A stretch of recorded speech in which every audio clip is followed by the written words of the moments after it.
Hello. This week, we were asked to focus our studies on two therapy types, solution-focused therapy and narrative therapy. Both are social constructivism, postmodern therapies. Both employ questions as the center part of the approach to help the client deal with their problems. Both look to the present and future and hold focus on that and pay little attention to the past or to diagnosis of the patient. Both are very positive views. Both view the client as the expert of their own experience, while the counselor is just the expert in change or how to change behavior.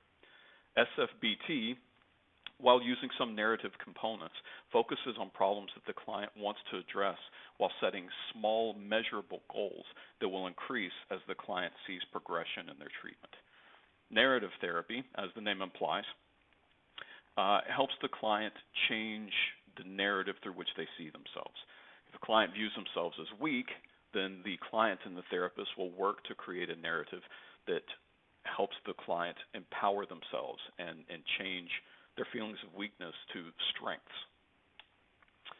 Both their limitations and strengths are relatively the same. Both of them are very strong in the fact that the therapeutic relationship is at the central part of both therapies. While technique and the mechanics of the therapy is, of course, important, neither of those are near as important as the therapeutic relationship.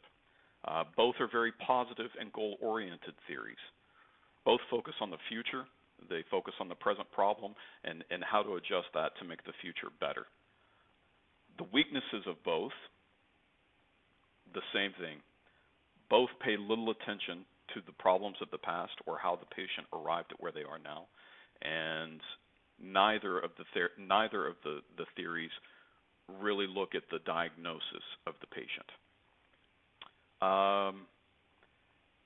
As far as their compatibilities with the Christian concepts, again, both are very positive theories. They look at people as people have the power, the free will to change themselves and to take responsibility for their actions. Both view people in a positive light. As far as negatives for it, as we've studied with many of the theories before this, both of these theories are too positive on human nature, saying that people are essentially good, whereas the Bible, of course, focuses a lot on the darker side of human nature. And also with these therapies, as with many of the other therapies and theories that we've studied so far, both of these run the risk of empowering the individual too much, and that the individual then gets a false sense of confidence where they believe that they're the only agents of change in their life, thereby ignoring any plans that God may have for them. The theories themselves, as far as the limitations and the measurable outcomes, both show very positive measurable outcomes. Both have shown potential to be effective in various types of settings, from dependency treatment to anxiety and depression. Thank you.